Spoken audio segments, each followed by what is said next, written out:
વડોદરાની પ્રતિષ્ઠિત શૈક્ષણિક સંસ્થા ઇન્દુ ક્લાસીસે ધોરણ 12ના પરિણામોમાં શાનદાર પ્રદર્શન કરી શહેરનું નામ ગૌરવથી ઊંચું કર્યું છે. સામાન્ય પ્રવાહનું પરિણામ 88.11% જાહેર થયું છે, જેમાં ઇન્દુ ક્લાસીસના વિદ્યાર્થીઓએ નોંધપાત્ર સફળતા મેળવી છે. આ વર્ષે સંસ્થાના 600થી વધુ વિદ્યાર્થીઓએ ઉત્કૃષ્ટ ગુણ સાથે પરીક્ષા પાસ કરી છે, જેમાં A1 ગ્રેડમાં આશરે 30 વિદ્યાર્થીઓ, A2 ગ્રેડમાં 118થી વધુ અને B1 ગ્રેડમાં 112થી વધુ વિદ્યાર્થીઓનો સમાવેશ થાય છે. વડોદરામાં સંસ્થાના 9 સેન્ટરોમાં વિદ્યાર્થીઓની ગુણવત્તાસભર શિક્ષણ અને માર્ગદર્શન આપવામાં આવે છે. સંચાલક હિમય પટેલ અને સ્ટાફ દ્વારા વિદ્યાર્થીઓને મેડલ પહેરાવી સન્માનિત કરવામાં આવ્યા હતા. વિદ્યાર્થીઓએ પોતાની સફળતા માટે માતાપિતા, શિક્ષકો અને ભગવાનનો આભાર વ્યક્ત કર્યો હતો. સંસ્થાએ ડિજિટલ એપ દ્વારા રિવિઝન અને હોલિસ્ટિક ડેવલપમેન્ટ પર ખાસ ધ્યાન કેન્દ્રિત કર્યું છે, જે સફળતાનું મુખ્ય કારણ માનવામાં આવે છે. ઇન્દુ ક્લાસીસનું આ પરિણામ શહેર માટે ગૌરવની ક્ષણ બની રહ્યું છે.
ભગવાનનો ખૂબ ખૂબ આભાર છે. રિઝલ્ટ ખૂબ સુંદર આવ્યું છે અને લાઈક રિઝલ્ટનો દિવસ હોય છે, તારીખ આવે છે તો અમને એવું લાગે છે કે અમારું રિઝલ્ટ આવ્યું.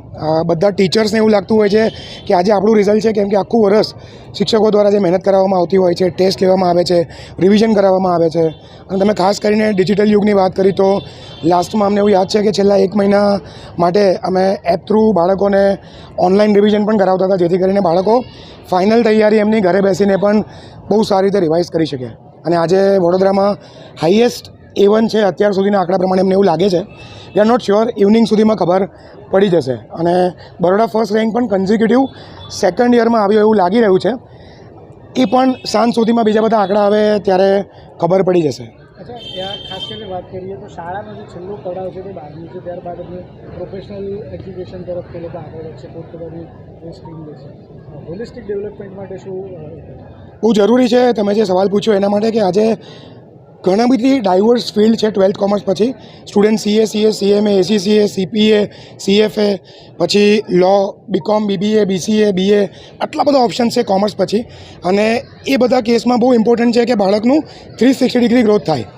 Public speaking, communication, overall personality, mindset એ લોકોનું સ્ટ્રોંગ બને, ઇમોશનલી ઇન્ટેલિજન્ટ થાય. તો આ બધી વસ્તુની પણ તૈયારી વર્ષો વર્ષ કરાવવામાં આવતા હોય છે. સો માર્કશીટમાં જે માર્ક બોલી રહ્યા છે એ તો છે જ, પણ એની સાથે સાથે ઓવરઓલ બાળકની પર્સનાલિટી ડેવલપ થાય, એનું શું કહેવાય ચરિત્રનું નિર્માણ થાય, કે બહુ જરૂરી છે. બાળક આગળ જઈને CA બને પણ એક સારો વ્યક્તિ બને, બહુ જરૂરી છે. બિઝનેસમાં જાય પણ બહુ સારો બિઝનેસમેન બને, એથિકલ બિઝનેસમેન બને, એ બહુ જરૂરી છે. સો ક્યાંક અમે એ પણ પ્રયાસ કરતા હોય છે કે ભણવાની સાથે સાથે માર્ક્સ સારા આવે પણ એક સારા ચરિત્રનું નિર્માણ થાય. સો ટોટલ 30 A1 ગ્રેડ્સ આવી છે અને એમાં 12 જેટલી A1 ગ્રેડ ઇંગ્લિશ મીડિયમની છે. સો 30 A1 ગ્રેડ હોલ્ડર્સ જે લોકોના 90+ આવ્યા છે એ બધા વિદ્યાર્થીઓને એમના વાલીઓને કોંગ્રેચ્યુલેશન્સ. બીજા એવા ઘણા બધા સ્ટુડન્ટ્સ છે. 30 A1 તો અમારા માટે સેલિબ્રેશનનો મોકો છે, પણ એવા ઘણા બધા સ્ટુડન્ટ્સ છે કે જે લોકોના 10th કરતાં 12thમાં 10, 15, 20, 25% સુધીનો વધારો થયો. સો એ જે ટ્રાન્સફોર્મેશન છે that is the key which we want to provide, કે બાળક જે લેવલ પર હતો એ લેવલ પરથી નેક્સ્ટ લેવલ પર પહોંચે, એનું પરિણામ સુધરે, એનું વ્યક્તિત્વનું નિર્માણ થાય